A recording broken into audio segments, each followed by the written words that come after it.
সামনে যে মাসটা হতে পারে আগামীকাল থেকে, অথবা তার একদিন পরেও হতে পারে, এই যে মাসটা আসবে, এই মাসের নাম হলো শাবান। মাসের নাম কি? আরো জোরে বলেন না, মাসের নাম কি? এই শাবান মাস, নবী করিম সাল্লাল্লাহু আলাইহি ওয়াসাল্লাম এই শাবান মাসে বেশি বেশি করে রোজা রাখতেন। কি করতেন? বেশি বেশি করে রোজা রাখতেন। সাহাবায়ে কেরাম জিজ্ঞেস করলেন যে ইয়া রাসূলুল্লাহ, রমজান মাস ছাড়া কোন মাসে তো আপনারা এত রোজা রাখতে দেখি নাই। নবী করিম সাল্লাল্লাহু আলাইহি সাল্লাম বললেন যে আরে পুরা 11 মাসের সমস্ত আমল শাবান মাসে আল্লাহর দিকে যায়। সুবহানাল্লাহ বলবেন না? তো আমি চাই আল্লাহ পাকের কাছে আমার আমলগুলি পৌঁছানো হোক, আর আমি আমল অবস্থায়, রোজা অবস্থায়, সুবহানাল্লাহ বলবেন না? আচ্ছা 24 ঘন্টা কি আমি নামাজ দাঁড়িয়ে থাকতে পারবো? 24 ঘন্টা, 12 ঘন্টা পারবো না। কিন্তু যদি রোজা রাখি, সুবহে সাদেক নিয়ে শুরু করে সূর্য অস্ত পর্যন্ত যেই টাইম আল্লাহর কাছে আমল পৌঁছানো হোক, আমি রোজা আছি নাকি নাই, ঘুমাই আছি তাও রোজা। সুবহানাল্লাহ বলবেন না? মুহাম্মদ সাল্লাল্লাহু আলাইহি সাল্লাম এটা রোজাটা একটু বেশি করে রাখতেন। এই মাসের মাঝামাঝি একটা রাত আছে, রাতের নাম কি? শবে বরাত। আমরা বাংলাদেশে বলি শবে বরাত। সব ফার্সি শব্দ, তার অর্থ হলো রাত, আর বরাত মানে হলো সম্পর্ক ছিন্ন করা, অথবা বরাত মানে হলো ভাগ্য লিপিবদ্ধ করা। বুঝতে পারছো? কিন্তু আমাদের দেশে এখন অনেক নতুন নতুন হুজুর বাইরেছে, তারা শাবান মাসের এবং শবে বরাতের যে রাত্রি আছে, এই রাত্রির এটাকে হাদিসে বলা হয় লাইলাতুন নিসফি মিন শাবান, শাবান মাসের মধ্যরাত্রি। সুবহানাল্লাহ বলবেন না? আরবি হাদিসে বলা হয় লাইলাতুন নিসফি মিন শাবান, শাবান মাসের মধ্য রজনী। অনেক ফজিলত, অনেক বরকত, কিন্তু একদল এখন বাইরে হইছে, এটাকে স্বীকার করেন। আছে নাকি না? আছে নাকি না? আছে। প্রিয় ভাই সব, এবার আমরা দেখব নবী করিম সাল্লাল্লাহু আলাইহি সাল্লাম হাদিসে কি বলেছেন। হাদিস কি আমার না ১৫০০ বছর আগের? ১৫০০ বছর আগের। গোটা পৃথিবীর সমস্ত মুহাদ্দিসিন কিরাম একমত যে শবে বরাতের ফজিলত সম্পর্কে বিনা মতভেদে সহিহ হাদিসের সংখ্যা হলো 3টা। জোরে বলেন কয়টা? আরো জোরে বলেন কয়টা? 3টা সহিহ হাদিস। এমনকি এই হাদিসগুলিকে সহিহ বলেছেন, এই হাদিসগুলিকে আমলযোগ্য বলেছেন, হাসান বলেছেন গত 20 শতাব্দীর বিশ্ববিখ্যাত মুহাদ্দিস শাইখ নাসিরউদ্দিন আলবানী রাহিমাহুল্লাহ। তিনিও বলেছেন এই হাদিসগুলি সহিহ। অবশ্য তিনি কোন কোন জায়গায় বহু সহিহ হাদিসকে জয়ীফ বলেছেন, বহু জয়ীফ হাদিসকে সহিহ বলেছেন। বর্তমান যুগে যারা এই রাত্রির ফজিলতকে যারা অস্বীকার করে, অমান্য করে, তারা আবার মুরব্বী মানে শাইখ নাসিরউদ্দিন আলবানী রাহিমাহুল্লাহকে।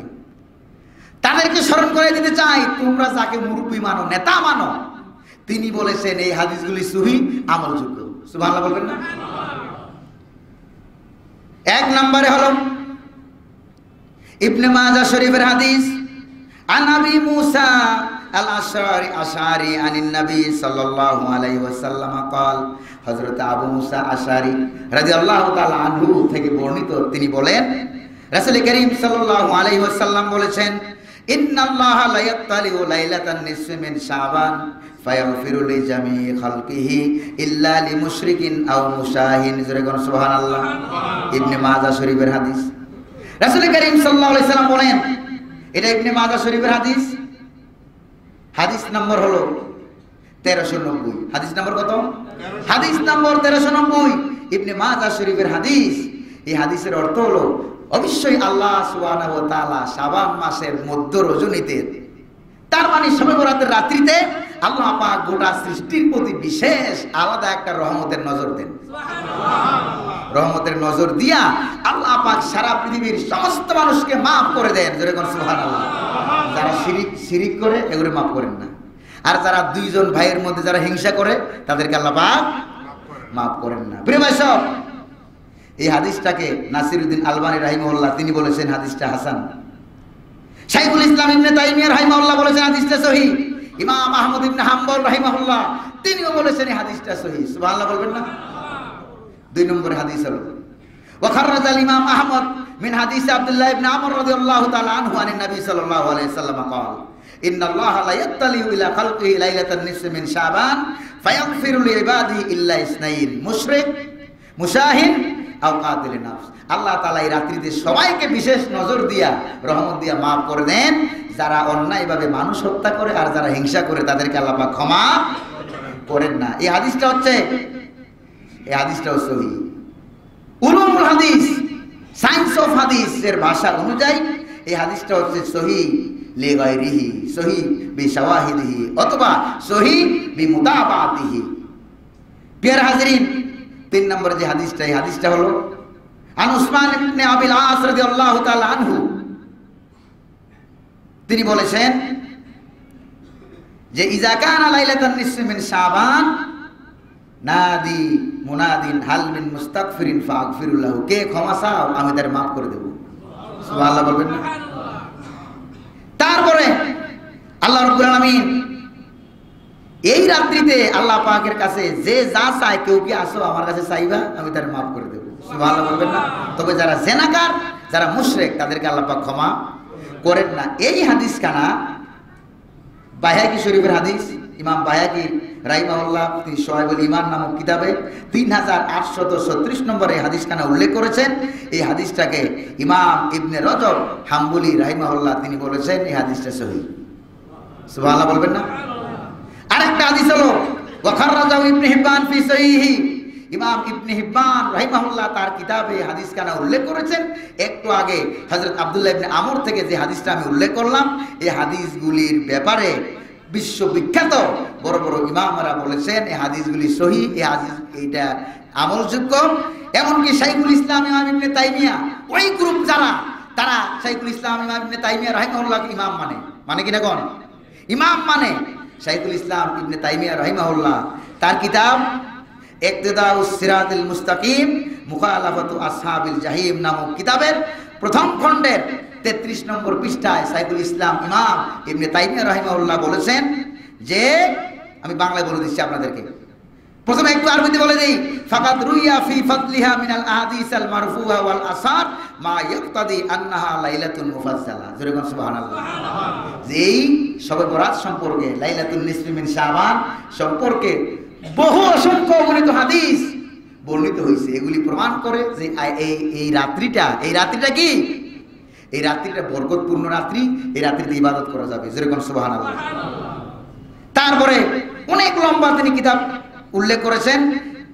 ইমাম ইবনে তাইমিয়া রাহিমাহুল্লাহ তিনি বলেছেন এই হাদিসটি সহিহ। তিনি ইমাম আহমদ ইবনে হাম্বল রাহিমাহুল্লাহর নাম উল্লেখ করেছেন। আবার সর্বশেষ এটাও বলেছেন এই ব্যাপারে বানোয়ার কিছু হাদিসও পাওয়া যায়। এই ব্যাপারে অতিরঞ্জনমূলক বানোয়ার কিছু হাদিসও পাওয়া যায়, তবে এই ব্যাপারে সহিহ হাদিসের সংখ্যাটা অনেক বেশি। সুবহানাল্লাহ বলবেন না? প্রিয় ভাই সব, এই রাত্রিতে আমরা যে আমল করব, এই রাত্রিতে আমরা যে আমল করব, কেউ রোজা রাখে, কেউ কি রাখে? রোজা রাখা, জিকির আজকার করা, আমল করা।